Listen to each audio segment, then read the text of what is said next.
There's no doubt that being a new collector in this environment is exceedingly difficult, with product shortages, rampant scalping, and higher prices than we've ever seen before.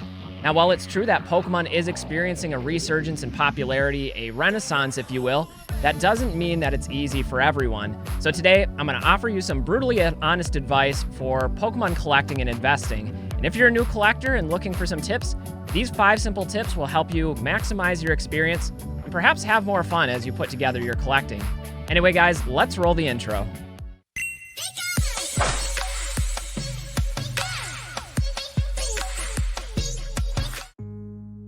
The first tip that I would offer new collectors is don't get caught up chasing condition, especially PSA 10s and other gem mint grades. Collecting is all about finding a balance of value and condition, and it's true that the scope of one's collection or its size is diametrically opposed to the condition of those collection pieces, that the higher condition that you're searching for cards, the fewer cards you're going to be able to afford. And often with gem mint grades especially, the difference between mint and gem mint is negligible. Sometimes it's not even discernible, but yet the price difference can be very substantial. Now, in my own personal experience as a collector, I did pursue gem mint 10s, PSA 10s. I'm a gem mint collector, and that's because the situation back when I started collecting was significantly different than what it is today for new collectors. Back then, PSA 10s were much more affordable, and it made more sense to pursue those than it does today. Let me offer a few examples. Right now, a vintage PSA 10 Charizard from base set, the unlimited one, costs $11,500 versus a PSA 9, which is $1,500. Now imagine what you could do with that extra $10,000 to help fill in the rest of your collection. You could probably buy every single other base set card in mint condition with that extra $10,000. We could also take something like Modern. A Gem Mint 10 Moonbryon from Evolving Skies is $2,200. The PSA 9 copy is $1,400, and although that difference isn't nearly as significant, that's still $800 extra in the pocket that could be used to spend on other collection pieces. We could look at some other modern cards, like the PSA 10 Latios and Latias, the tag team card, and in a Gem Mint 10, that one's $5,000. In a PSA 9, it's $2,200. Again, that's about a $3,000 difference that could be allocated towards other collection pieces. One other thing that I would offer under this tip is to learn about condition. Understand the condition guide eBay has for raw cards, and also with grading. Because again, the more you're aware of how those conditions vary, the better equipped you'll be to make the decision of what's right for you. Is it worth pursuing gem mint cards? I don't think it is for most collectors out there. Maybe once you've had your collection established and you gradually want to work your way up from there, perhaps. But if not, there's absolutely nothing wrong with being a binder collector or a lower graded slab collector if slabs are more of your thing.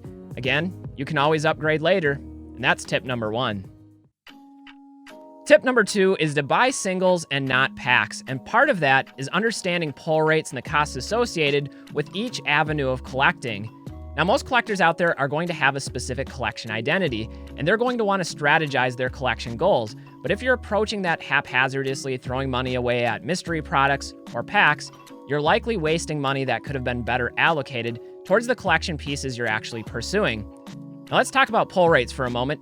But pull rates for vintage Wizards of the Coast packs was about 1 in 3 packs that held a holographic card. And if there was a specific holo hit that you were seeking, you'd have to average about 48 packs before you pull that holo.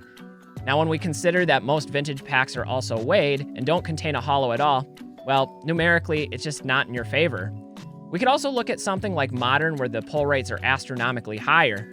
For Evolving Skies, for example, the pull rate of an alternate art is about 1 in 300 packs, according to this article from TCG Player. And if there was a specific alternate art card that you wanted to pull, you might be looking at about 2,000 packs before you get it.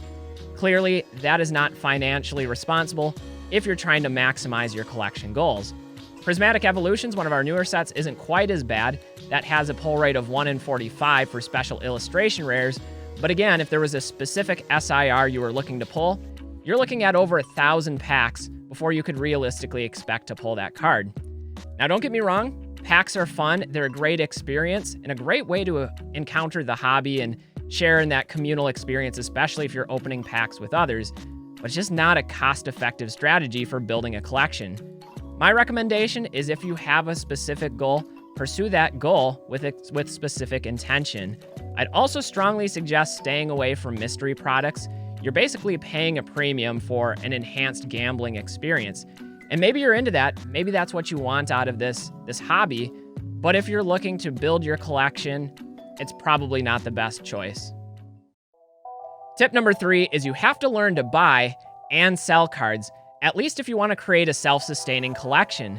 Now, I know this philosophy is counterintuitive for all the true collectors out there, but if you want to buy more, you also have to learn how to sell. It's almost like a type of trading that allows you to help fund your personal collection through those extras.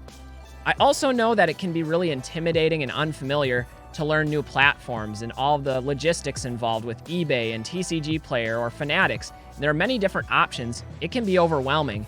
But the truth is that selling is not that hard. In fact, it's never been easier. And for those that don't have the time or don't want to invest into selling themselves, there are a number of consignment services available that make it very simple.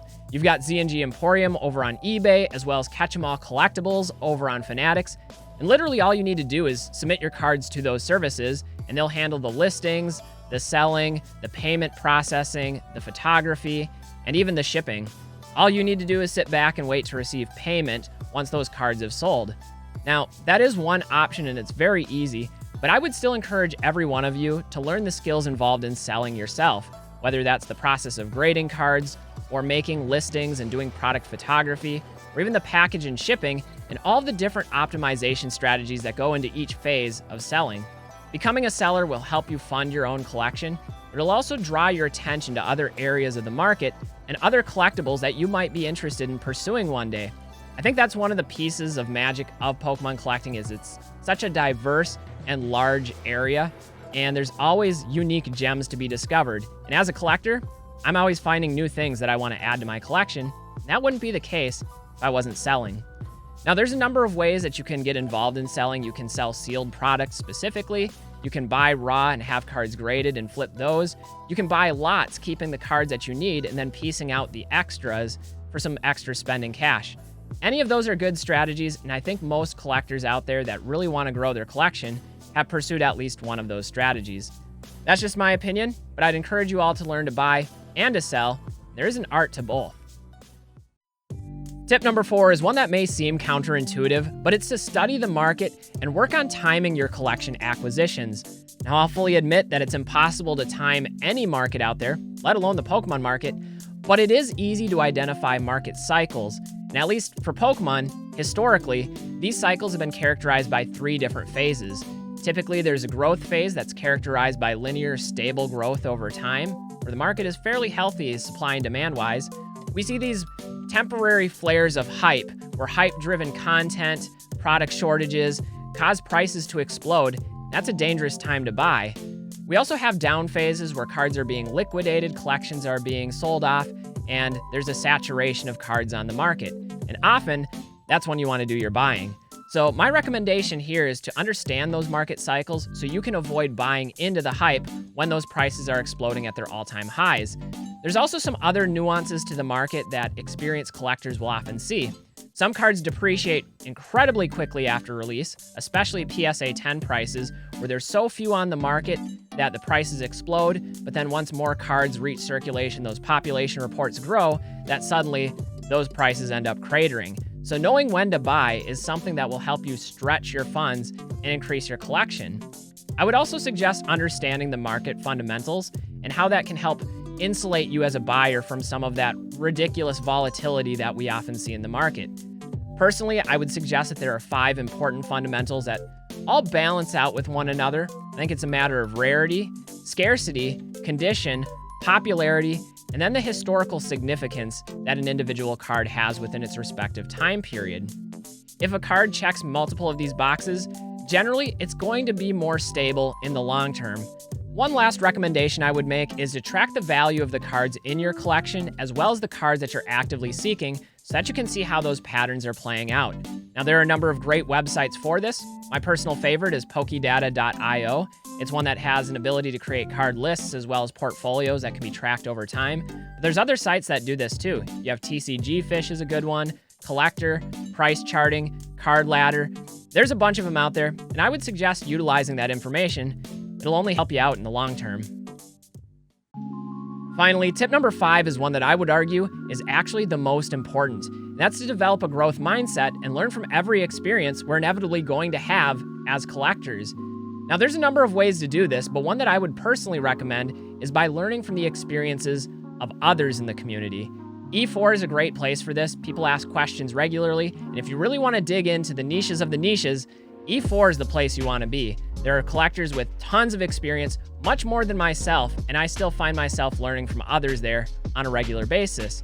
Another place where you can go for information from others is on YouTube. YouTube's a great place where you're going to find information about collecting, about selling, about grading. There's even people that specialize specifically on business-related content. Basically, if there's any information you're seeking, you're going to be able to find it somewhere within the PokeTube sphere. I'd also recommend taking advantage of opportunities that are out there that haven't been traditionally offered in the past. There's a number of collecting conventions and vendor platforms.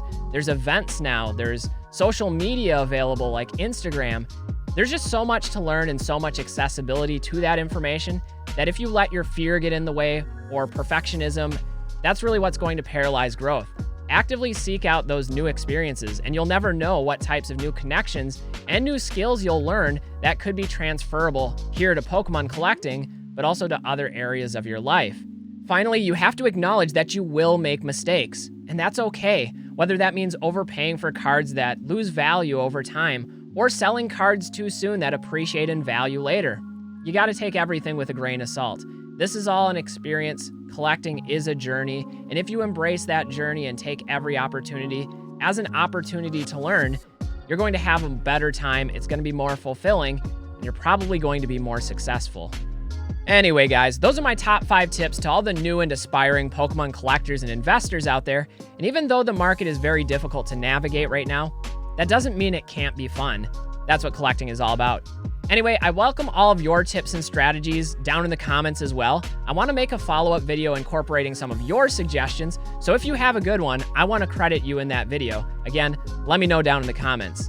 That's going to wrap it up for this video. Like I said earlier, don't forget to have fun. That is what collecting is all about. I'm Pokemon Classics, reminding you all that the classics never go out of style. We'll see you with the next video. Bye, everybody.